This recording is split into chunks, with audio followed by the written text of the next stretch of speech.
What's good YouTube, Ben here, welcome to the next video on the channel. In this one, I'm going to give you my next Steel Path viable build on Warframe. This is going to be a rebuild for Excalibur Umbra. Let's get into this. Right, so the most recent update on 1999 also allows you to add more mods to Exalted weapons, including the Galvanized mods. So I've had to rebuild my Excalibur Exalted Umbra Blade so that I can do this, but I'm going to go through both Excalibur Umbra and Exalted Umbra Blade in this video, so you get the build for both. So let's jump straight in. So on Excalibur Umbra, our aura mod is Steel Charge. Squad receives 60% melee damage. Umbra will intensify for 77% ability strength and 19.2 tower resistance. Of course, you enhance it by adding more of the mods in the set, which is why we have Umbral Fiber, 180% armor and 19.8 tower resistance.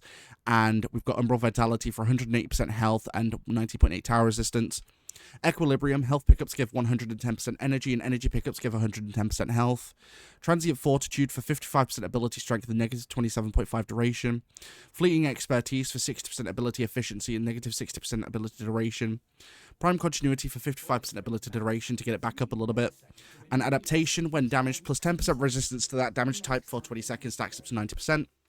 We've got Arcane Nullifier, I've got mine at rank 4, which is 85% chance to resist a magnetic status effect. And Arcane Battery, for at rank 5, gain 0.30 maximum energy per armor point up to 1000 energy, plus 1 Arcane Revive. So that gives us 490 energy without actually having to have flow or anything on. We've also got 882 armor, 370 shields, 1036 health, with 67% duration, 160% efficiency, 100% range, and 232% ability strength. I've also subsumed Gloom over his third ability, because it was just the best one to get rid of. Then we go to Exalted Umbra Blade. So, the stance mod in this is Exalted Blade. It has to be there, so we're not going to go over it. Prime Pressure Point for 165% melee damage.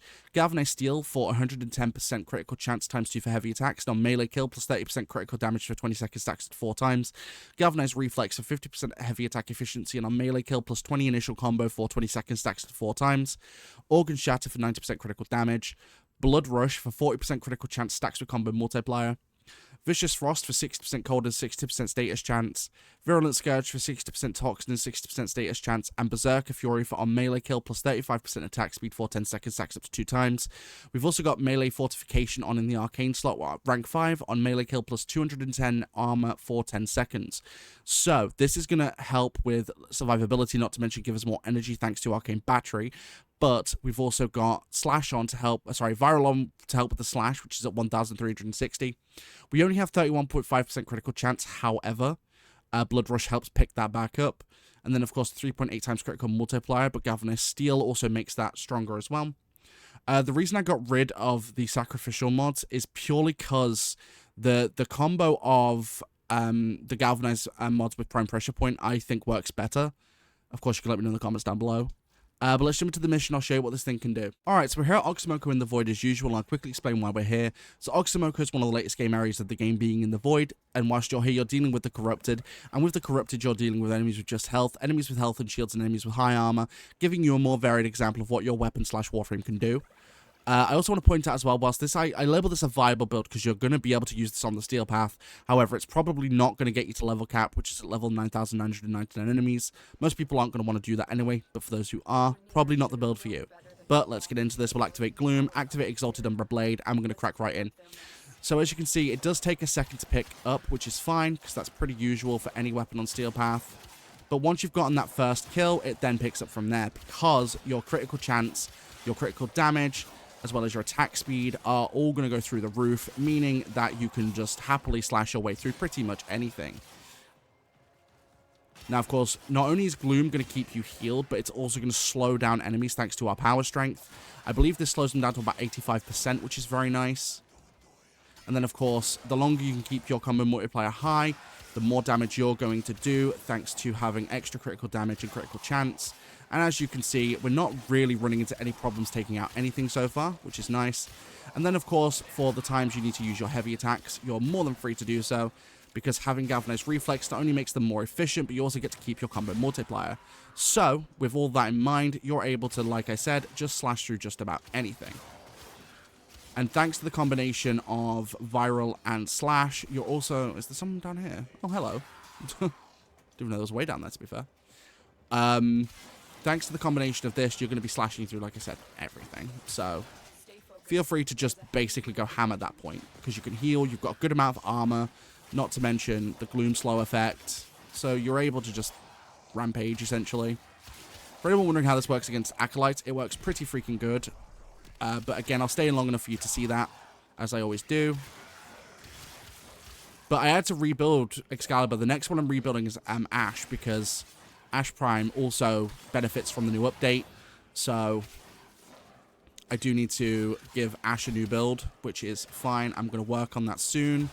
Hopefully that'll be one of the next videos I do, depending on how much time I can sink into the game because of work and other commitments. But we're able to sink in quite a lot of damage, which again, against heavily armored units is very beneficial. Not to mention against standard units is very beneficial. But anything that can be easily ripped through is easily being ripped through. Also, having a lower range also doesn't really matter. We've got standard range, which is fine, because we're using melee anyway, so we're going to be getting in the faces of enemies. You could retool this a little bit to have a bit of extra range, but I don't see the point, because at that point you're going to have damage fall off, which you don't particularly want with Excalibur Umbra. You want his damage to be as high as you're going to get it. But as you can see, it's not a problem to use this build at all. We're just absolutely shredding everything down. Now, I use him, to be fair, recently I've been using him in Atlas mostly, like Atlas a lot, because Atlas, after the update, is ridiculously powerful. But look at those crit numbers. Like, you're just hitting stupid crits. Now, heavily armored units, you could just heavy attack and have them gone. It's honestly not a big deal. The thing is, the heavy attack is there. Why wouldn't you use it? Boink. And then, of course, finish him off with whatever you need to do. Just remember, though, when you do use your heavy attack, it will drop your combo multiplier back down to 5 times. But that's where it's going to sit for a bit anyway if you don't do any damage. So, as you can see, it'll go back down to 5 times. But then, of course, it's still at 5 times, so you're reaping the benefits of your Galvanized mods and Blood Rush because of the extra crit damage that you're going to get along with it. But, of course, the whole thing with melee weapons in this game is you need to keep attacking, because if you don't, you're going to have damage fall off anyway. But again, the reason I use Oxymoko and not Mott is because Mott will constantly have enemies going at you, and I don't think it's a fair test in most cases. I've used Mott once for a video, and that was to explain a strategy I was using with Mirage Prime, which that video is, of course, my main Mirage build, so feel free to check that out. But that one does use Mott over Oxymoko. But I use Oxymoko because it has a nice balance of enemies, but it doesn't have so many coming at you that it's a bit more unrealistic for other mission types. Because in my opinion, Exterminate's one of the slower mission types, because you've got to go from like room to room, exterminating all the enemies. But some rooms may have smaller amounts, some rooms will have more, like this room because it's a bigger room. Some will have more bigger clusters, some will have smaller clusters. So it really gives you a decent example of what kind of damage you're going to be like preparing for. Not to mention, in my opinion, heavily armored units are a bit more spread out in these missions as well. So, for example, if I don't have such a high combo multiplier, I'm not going to be hitting as hard. That's why I use Oxymoko primarily, just because of the way it works. For me, it's a more balanced test. But then, of course, when I'm doing full tests after I've done Oxymoko on my own time, I'll do Mott as well. And all the builds I've done work perfect on Mott anyway. Alright, cool. So he's up there. Let's go. So Gloom's going to slow him down. Oh, he's going to teleport. Nice. And then we're just going to heavy attack him. Boom. And then we'll just take out the rest from there. Why is... Oh, he's cancelled my ability off. What a douche. Ah! Stop cancelling my ability! Hate it when he does that. And my combo multiplier dropped. Lame. Still took him out, though. I was wondering why I was punching. I'm like, wait a minute. Punch is not in his repertoire. But now my combo multiplier's dropped, and I've got to take someone out in order to get it back. There we go. So stupid. Alright, but that's basically what this weapon's like, and the Warframe. Let me know what you think about this build in the comments down below. Don't forget you can also support the channel even further by becoming a channel member from as little as 99 pence per month. Don't forget I do live stream. When I go live here on YouTube and over on Twitch and on Kick all at the same time.